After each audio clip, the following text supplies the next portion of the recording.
चलिए आगे बढ़ते हैं और हम चर्चा बाजार की शुरू करते हैं जिगर मिस्त्री के साथ पॉइंट कैपिटल के। जिगर, गुड आफ्टरनून। जिगर, आपके नाम से मुझे याद आ रहा है कि इस समय जिगर जो है लोगों का एकदम बुरे हाल में है बाजार में जो काम कर रहे हैं। किसी का जिगर नहीं हो रहा है बाजार में नई खरीदारी करने का। आप कैसे देख रहे हैं इस समय, अप्रोच कैसे कर रहे हैं? क्योंकि आप तो पॉइंट कैपिटल में हालांकि लार्ज कैप पे भी नजर रखते हैं, but mid cap small cap पे अच्छी नजर रखते हैं। आप कोशिश करनी चाहिए वैल्यू बाइंग की, अभी भी जल्दी है? नमस्कार Ajay, thank you for calling me on your show again. नहीं, देखिए, अभी इसको दो हिस्से में अपने बांट देते हैं। First is the fundamental part and the second is the flow part, right. Fundamentals में आई वुड से मार्केट 70-80% और 90% तक सेम बेसिकली ये हाल में होता है कि आपकी इंफॉर्मेशन प्रॉपरली रिफ्लेक्ट हो जाती है। पर वो लास्ट 10% टाइम वैसा होता है जहां पे things are not completely aligned, right. जैसे वहां पे एसवीबी बैंक बिकता है तो यहाँ पे लोग उठा के स्मॉल कैप बैंक्स बेच देते हैं। तो आई थिंक वो जोन है अभी जहाँ पे 1-1.5 साल से लोगों का पैसा बना नहीं है, और अभी वो जोन आ गया है कि थोड़ी सी फ्रस्ट्रेशन, थोड़ा सा वो प्ले आउट हो रहा है। तो मुझे लग रहा है फंडामेंटली स्पीकिंग, जैसे आप भी बता रहे थे, आई डोंट थिंक सिनेरियो वैसा है कि आपको बहुत ज्यादा पैनिक होना चाहिए। Flow is entirely different, because flow में क्या हो रहा है कि इवन दो इंडिया पर से में प्रॉब्लम नहीं है, I am not completely willing to believe के फेडरल रिजर्व यहाँ से पॉज लेके नीचे या तो पॉज भी लेंगे या एक्चुअली नीचे दर लेके आएंगे फेड फंड टारगेट रेट। तो जो एफआईआई का जो डॉलर स्ट्रेंथ के कारण जितना भी सेलिंग होता है, they sell all risky assets including emerging markets, और इंडिया अभी भी इमर्जिंग मार्केट में क्लासिफाई होता है। तो वो फ्लो रिलेटेड जितना भी आपका सेलिंग आता है वो आते जाता है। नेक्स्ट 2-3 महीने उस हिसाब से कैन बी वेरी चैलेंजिंग।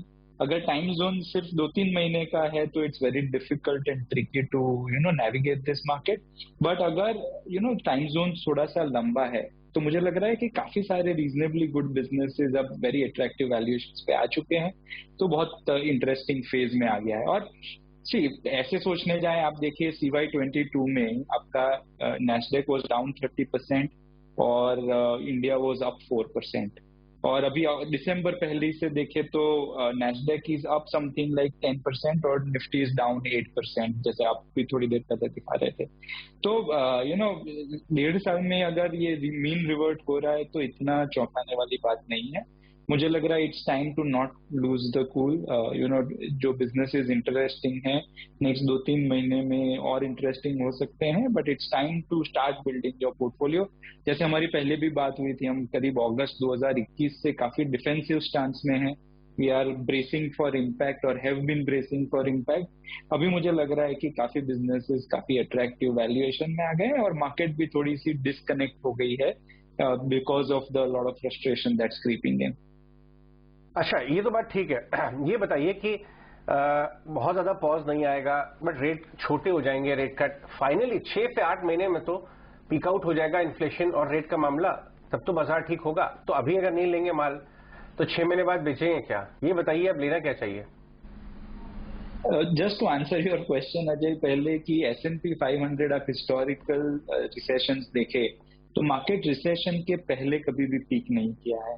हमने ये स्टडी पुट आउट करी थी बीच में कि the markets always bottoms out after the recession, not before it. तो शायद वो पाथ पे थोड़ा सा डिस्कनेक्ट हो सकता है। बट एक sector, to answer the second part of your question, एक सेक्टर जो बहुत क्लियरली बेनिफिशियल है इसमें वो है बैंकिंग सेक्टर, राइट। बैंकिंग में पहले अदानी के चलते काफी गिरावट आई, उसके बाद यूएस में जो प्रॉब्लम्स है उसके चलते गिरावट आई, और लोग इसको जस्टिफाई करने की चेष्टा कर रहे हैं बाय लुकिंग एट फंडामेंटल। और फंडामेंटली कहीं भी कुछ भी खराब नहीं है, आप किसी भी एंगल से उसको देख लीजिए। क्रेडिट ग्रोथ साइकिल देख लीजिए, आपकी गवर्नमेंट इन्वेस्टमेंट्स इतनी ज्यादा नहीं है, आई मीन जीसैक इन्वेस्टमेंट्स इतनी ज्यादा नहीं है, तो उस पर इम्पैक्ट नहीं आएगा। आपकी निम साइकिल काफी स्ट्रांग रही है और जो रिवर्जन है वो इतना बड़ा नहीं होगा। क्रेडिट कॉस्ट साइकिल इतनी खराब नहीं हुई है। और आपकी वैल्यूएशन साइकिल प्ले आउट हो गई है कुछ हद तक, बट अभी भी इतनी खराब नहीं है। तो because of what ever correction that has happened, ये एक क्षेत्र वैसा है जहां पे आप पिक एंड चूज कर सकते हैं for the next month 2 month, but next year में मुझे बहुत कॉन्फिडेंस है कि which ever bank you will choose will reasonably play out very well. Right, बिल्कुल। गुड आफ्टरनून जिगर। ये बात तो हो रही है कि इस साल एक अच्छा बेस तो बनता जा रहा है और अगले साल के आप जैसे आपको बैंक्स पसंद आते हैं, लेकिन still a long way to go, काफी समय होल्ड करके रखना पड़ेगा। लेकिन अगर फिर भी जिन स्पेसेस में इतनी बुरी हालात नहीं दिखते हो, जो स्पेसेस फिर भी सेफ दिखते हो, उनमें क्या कौन कौन से स्पेस आपको पसंद आता है? कैपिटल गुड्स लगातार अच्छा परफॉर्म कर रहा है, ऐसे गिरते बाजार में भी आप एल&टी जैसे स्टॉक्स को देखें, डिफेंस स्टॉक्स को देखें, कहां पर फिर भी इन्वेस्टर्स फोकस करके रख सकते हैं? जी प्रियंका, तो ये दो जो स्पेस आपने बताई, they have been performing reasonably well. दूसरे जितने भी आपके डोमेस्टिक फेसिंग सेक्टर्स है उसमें भी बहुत इश्यू नहीं है। जैसे आप रेलवे केपेक्स की बात करें तो उसमें आप आज भी एक बड़ा ऑर्डर अनाउंस किया गया है। आई थिंक वो एक स्पेस वैसा है जहां पे ग्रोथ कंटिन्यूअस आएगी। ये दोनों स्टॉक्स जिनको आज ऑर्डर मिले हैं, both of them full disclosure, we own both the names Titagarh wagon and Ramkrishna forging, but वो दोनों नाम हमें लग रहा है कि काफी अच्छे स्टेड में है।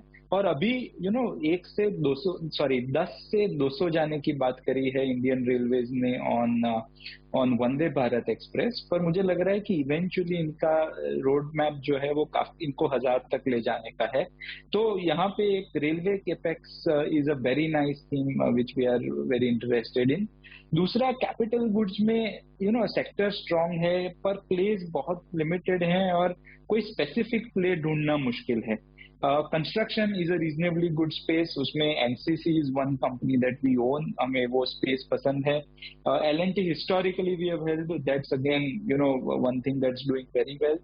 और सीमेंट में can become a reasonably good play जब आपका ये प्ले आउट होगा। तो अगर एक इलेक्शन का ईयर है, cement consumption will be reasonably strong, उसमें आपको pocket wise you will have to identify and build your positions accordingly. पर जितनी भी डोमेस्टिक फेसिंग एक्शंस सेक्टर्स हैं which include banking as well, पर बैंकिंग में ओनरशिप जैसे हमारी बात हुई, एफआई का ओनरशिप ज्यादा है तो वो बेचेंगे तो फ्लो ड्रिवन इम्पैक्ट रहेगा।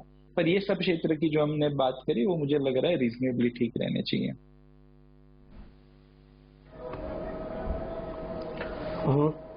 जिगर, कौन सी ऐसी चीज है जो इस मार्केट की करेक्शन में अभी भी ठीक नहीं हुई है, जिसको लेकर अभी भी आपको लगता है कि कंसर्न्स है? नमस्कार डिम्पी, जिस हिसाब से गिर रहा है आप, I think you can pick and choose any name, पर ये डिस्कनेक्ट कुछ कुछ जगह पे है।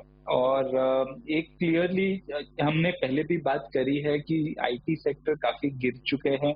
A lot of stocks have fallen very much from their highs, पर इसमें हमेशा जो तुलना होती है ये हम करते हैं लास्ट 5 ईयर के वैल्यूएशंस पे, और उसमें 2 साल तो वैसे थे कि India, we have discussed before कि इंडिया में टेक्नोलॉजी कंपनीज नहीं है।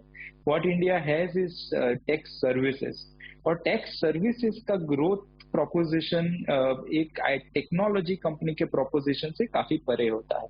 तो मुझे लग रहा है कि अभी भी वो जोन नहीं आया है जहां पे हम कॉन्फिडेंटली ये बात कर सके कि आपकी सेक्टर पूरी वैल्यू टेरिटरी में आ चुकी है और यहाँ से आपको पोजीशंस बिल्ड आउट करनी चाहिए।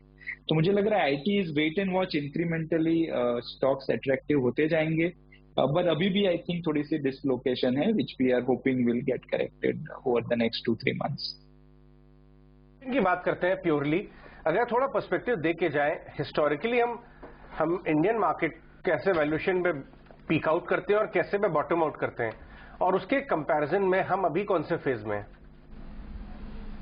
जी अजय, तो इसमें एक बड़ी सॉर्ट ऑफ डाइवर्स चीज है कि आप आईटी की इंडेक्स की अर्निंग्स देखें तो 650 probably going to something like 850, तो आप एक पी नंबर देखेंगे और उसको एशिया से कंपेयर करेंगे तो आपको कुछ अलग पर्सपेक्टिव मिलेगा, और उस हिसाब से हम कभी भी एक्सपेंसिव लगेंगे।